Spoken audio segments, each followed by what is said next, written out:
Salut les amis, salut tout le monde et bienvenue une fois de plus sur votre chaîne d'information préférée, Club Info. Aujourd'hui, on se capte pour une nouvelle note d'information du côté de l'Afrique de l'Ouest, plus précisément du côté de la Côte d'Ivoire, pour parler de la situation qui se vit actuellement dans le pays. Hier, des informations ont circulé sur les réseaux sociaux faisant état de ce que le pays dirigé par Alassane Dramane Ouattara servirait de base arrière de déstabilisation des États du Sahel. Si nous avons fait cette vidéo, c'est pour appeler le peuple ainsi que le gouvernement ivoirien à beaucoup de retenue face à cette information, car si elle est vérifiée et si le gouvernement burkinabé fournit les preuves comme ils l'ont fait savoir dans leur message d'hier, la Côte d'Ivoire se verra véritablement comme étant la risée de tous les pays dans la sous-région. Déjà que ce pays est considéré par plusieurs observateurs de la situation sociopolitique comme étant le gardien du temple de la France-Afrique du côté de l'Afrique, notamment par la médiation entre son président Alassane Dramane Ouattara et le président français Emmanuel Macron, ce qui justifierait clairement les voyages en cascade du chef de l'État ivoirien du côté de la France.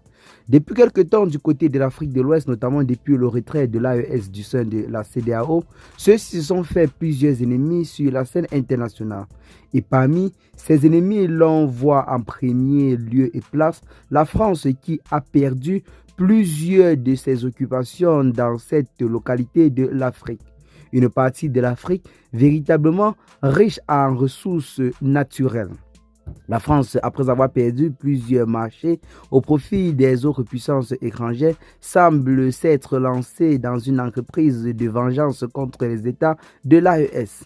Et ceux-ci rendent possible leur entreprise de déstabilisation grâce à sa proximité diplomatique avec certains pays de la sous-région tels que la Côte d'Ivoire. La Côte d'Ivoire et la France sont deux nations qui, depuis quelque temps, semblent partager de très bonnes relations.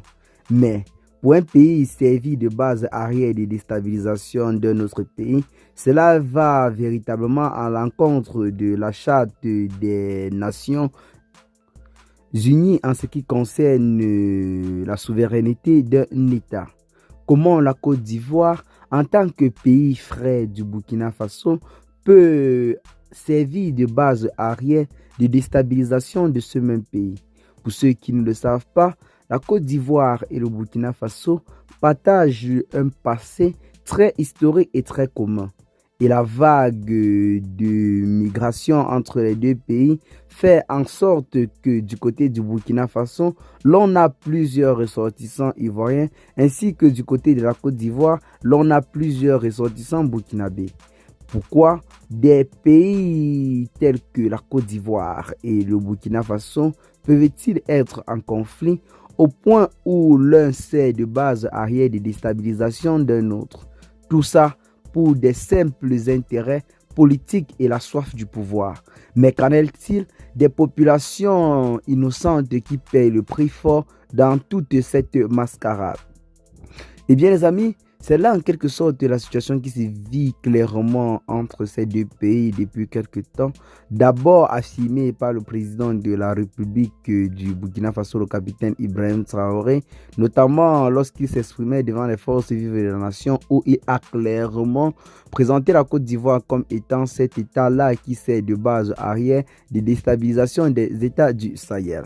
Aujourd'hui, c'est bel et bien le ministre de la Sécurité intérieure du Burkina Faso qui vient là de prendre la parole pour donner avec beaucoup d'exemples l'exécution des faits qui avaient été programmés depuis la Côte d'Ivoire, le Ghana et plusieurs autres pays afin de renverser le pouvoir du capitaine Ibrahim Traoré.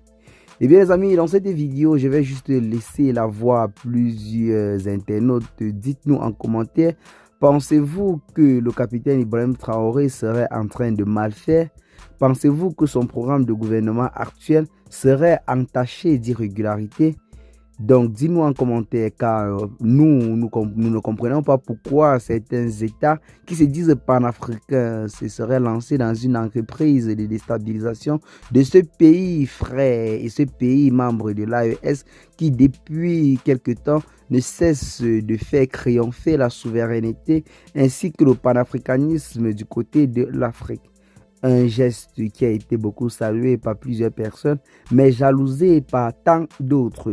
Et parmi ces jaloux de la souveraineté burkinabé, l'on cite en première place et lieu la Côte d'Ivoire et son allié, la France. Eh bien, les amis, qu'est-ce que vous en pensez pour ce qui est de cette petite note d'information? Partagez massivement la vidéo aux amis si vous l'avez trouvé intéressante. Abonnez-vous à la chaîne si ce n'est pas encore fait. Et à très bientôt pour de nouvelles notes d'information. Ciao.